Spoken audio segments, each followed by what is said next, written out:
kehidupan remaja di lingkungan sekolah. Halo Sobat Semankes, gimana nih kabarnya? Semoga sehat selalu ya. Oke teman-teman, di sini ketemu lagi bersama aku Fani. Di Semankes kali ini kita kedatangan tamu yang spesial nih. Ada yang bisa tebak nggak? Sebelum kita ke inti pembicaraan, izinkan aku untuk sedikit memaparkan tentang topik pembahasan kita kali ini. Sebagai seorang pelajar, kita disibukkan oleh kegiatan belajar di sekolah, mulai dari mengerjakan tugas, ujian, dan lain sebagainya. Namun, di sisi lain kita juga lupa mengasah kemampuan berorganisasi kita. Apa sih manfaat mengikuti kegiatan organisasi di sekolah? Dan bagaimana menyeimbangkan waktu antara belajar dan berorganisasi? Selengkapnya, yuk kita kupas dalam perbincangan kali ini bersama bintang tamu kita. Apa kabar Kak? Boleh perkenalan dulu nggak nih? Halo Sobat Semandak, sebelumnya perkenalkan nama aku Alfia Azahra dari kelas fase F1. Alhamdulillahnya kabar aku baik banget nih Sob. Dan kebetulan aku menjadi bintang tamu untuk Semankes series kali ini. Oke nih Kak, karena topik kali ini tentang organisasi, kalau boleh tahu Kakak ikut organisasi apa aja ya? Oke nih Sobat, jadi aku mengikuti 2 organisasi di sekolah. Pertama yaitu PMR Wira Semandak dari kelas 10 SMA dan juga organisasi OSIS yang aku ikuti sejak kelas 11 SMA. Kalau boleh tahu, jabatan Kakak di OSIS itu apa sih? Jadi jabatan kakak di OSIS adalah sebagai ketua OSIS periode 2023 dan 2024. Kalau boleh tahu nih, alasan Kak Alfi sendiri untuk ikut organisasi OSIS ini apa sih? Sebenarnya alasan saya mengikuti organisasi OSIS ini adalah untuk memperluas relasi, memperbanyak pengalaman, mengasah skill komunikasi, kemampuan berorganisasi, dan juga kemampuan problem solving atau pemecahan masalah. Awal mula saya mengikuti organisasi OSIS MPK adalah ketika saya terpilih menjadi ketua organisasi PMR Wira SMA Negeri 1 Cibadak periode 2023-2024 dalam acara Musyawarah Besar atau MUBES yang diadakan pada tahun 2023. Lalu saya berkesempatan untuk mendaftar kepada organisasi OSIS ini dikarenakan jika ketua tidak memasuki organisasi OSIS, kemungkinan untuk mendapat informasi dan lain sebagainya akan sulit. Oleh karena itu saya memasuki atau memutuskan untuk mendaftar organisasi OSIS ini.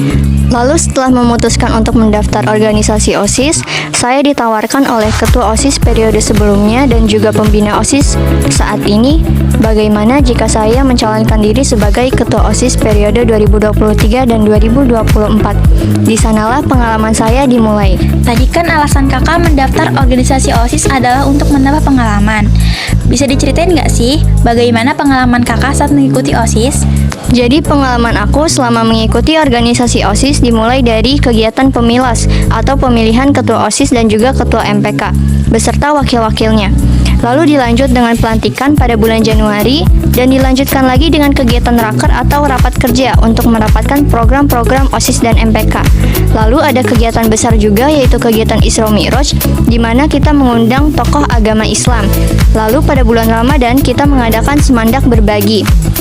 Lalu ada program-program lain juga seperti membuat mading bersinar setiap awal bulannya dan juga ada serasi. Apa sih serasi itu? Serasi adalah sejuta aspirasi, di mana sobat-sobat Semandak dapat memberikan aspirasi melalui NGL link OSIS MPK Semandak. Lalu kami juga mengadakan kamus atau kajian muslimah pada hari Jumat 2 minggu sekali di Masjid Al-Jadid SMA Negeri 1 Cibadak. Ada pula program OSIS MPK yaitu program kewirausahaan yang diadakan pada minggu kedua dan minggu keempat setiap bulannya. Lalu ada juga program Go Bakti yang diadakan pada setiap bulan ganjil di hari Jumat awal bulan tersebut. Go Bakti itu apa sih sobat? Go Bakti adalah Go Green dan kerja bakti yang dilaksanakan pada saat jam ekstrakurikuler bersama semua ekstrakurikuler yang berada di SMA Negeri 1 Cibadak, di mana kita bekerja sama untuk bekerja bakti membersihkan seluruh area yang ada di sekolah dengan pembagian area yang sudah disepakati bersama.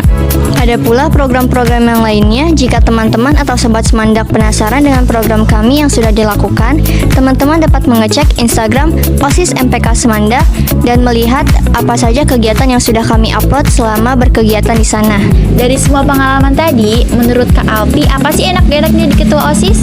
Jadi enak gak enaknya menjadi ketua OSIS, yang pertama adalah untuk enaknya, aku mendapat banyak benefit dan juga kesempatan untuk mengikuti kegiatan-kegiatan yang tidak semua siswa bisa mengikutinya. Lalu aku mendapat banyak relasi, entah itu teman seangkatan, kakak kelas, maupun adik kelas, dan juga relasi dari sekolah-sekolah lain. Selain itu, kami menjadi mudah untuk mendapat informasi terbaru, entah dari guru, pembina, atau siapapun itu, karena mengikuti organisasi dibandingkan anak-anak yang tidak mengikuti organisasi. Selain itu, aku juga menjadi dekat dengan guru-guru maupun tenaga administrasi atau staf di SMA Negeri 1 Cibadak. Untuk gak enaknya adalah, ketika kami OSIS sedang berusaha mendisiplinkan siswa-siswi SMA Negeri 1 Cibadak, ada saja atau banyak siswa-siswi yang menantang atau melanggar aturan sekolah. Dan ketika kita mengajak kepada hal-hal yang benar, sering sekali kami mendapat banyak hinaan, ejekan, atau perkataan yang dapat membuat sakit hati. Banyak waktu juga yang terpakai untuk menyiapkan program dari OSIS MPK tersebut. Kami menjadi semakin sibuk, kurang beristirahat, ditambah lagi dengan kegiatan lain atau tugas-tugas sekolah yang belum tuntas dikerjakan. Apalagi kalau ada pekerjaan di rumah atau pekerjaan dari organisasi lain seperti ekstrakurikuler selain OSIS MPK. Untuk selebihnya, mungkin masih banyak plus minus yang kami dapatkan tetapi tidak terpikirkan untuk saat ini. Masih banyak sekali manfaat-manfaat mengikuti kegiatan OSIS MPK dan juga masih banyak hal-hal yang tidak enak yang kami dapatkan. Tetapi untuk selebihnya, itu di-keep sendiri saja dan itu dapat menjadi pengalaman kami untuk kedepannya. Jadi ketua OSIS itu kan sibuk banget nih.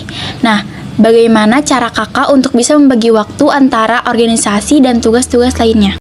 Cara aku untuk membagi waktu terhadap tugas-tugas atau pekerjaan lain adalah dengan membuat catatan di notes, buku, ataupun aplikasi di handphone untuk membagi waktu antara organisasi OSIS, PMR, lalu pekerjaan di rumah, PR-PR atau tugas sekolah, dan juga hal-hal yang harus dipersiapkan seperti topik-topik untuk mempersiapkan rapat rutin OSIS MPK, lalu persiapan untuk program selanjutnya, ataupun jika ada kegiatan-kegiatan di luar sekolah. Cara aku untuk membagi di catatan tersebut adalah pertama dengan menentukan yang paling penting dan paling mendesak.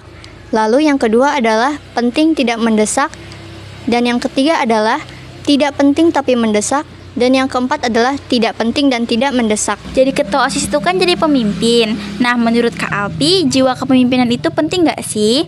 Dan bagaimana cara memiliki jiwa kepemimpinan tersebut? Jiwa kepemimpinan tentu sangat penting sekali untuk kita miliki. Bagaimana cara untuk menjadi seorang pemimpin sedangkan kita tidak mempunyai jiwa kepemimpinan tersebut? Lalu, bagaimana cara untuk memiliki jiwa kepemimpinan tersebut? Tentu dapat ditemukan dengan pengalaman-pengalaman di mana kita menjadi ketua atau pemimpin dari sebuah organisasi atau sebuah kelompok.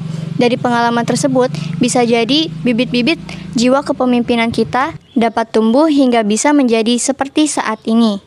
Makasih Kak udah berbagi cerita dan pengalamannya. Sebelum kita akhiri podcast kali ini, boleh nggak Kakak memberikan sedikit motivasi buat sobat-sobat Semankes yang sedang mendengarkan podcast kita? Untuk sobat-sobat Semankes, jangan takut untuk mencoba hal baru ataupun masuk ke dalam suatu organisasi. Apalagi jika sekarang kalian masih bimbang, ingin masuk organisasi atau enggak usah ya. Tetapi jika kalian sudah berani memutuskan untuk memasuki organisasi, kalian juga harus berani untuk tetap bertanggung jawab terhadap tugas-tugas yang kalian emban. Perlu sobat-sobat ingat bahwa pengalaman adalah guru terbaik. Oleh karena itu, jangan ragu untuk mencoba terhadap hal-hal yang baru. Bagaimana sobat dapat mengetahui pengalaman tersebut buruk atau tidak, menyenangkan atau tidak, sulit atau tidak jika sobat tidak mencoba? Karena itu, sobat coba saja terlebih dahulu, tetapi perlu diingat tadi bahwa sobat jangan berhenti di tengah jalan. Jangan berhenti terhadap apa yang sobat sudah mulai. Kalau bisa, tuntaskan terlebih dahulu dan nikmati buah hasil dari proses yang sudah sobat jalani. Terima kasih sobat sudah mendengarkan Semankes edisi bulan April yang bertajuk Organisasi dan Kepemimpinan. Ayo sobat, ikuti organisasi di sekolah dan jangan menjadi siswa STO. STO? Apa sih STO itu? Itu loh, siswa tanpa organisasi. Oh, jangan lupa nantikan Semankes edisi bulan Mei ya sobat. Dadah!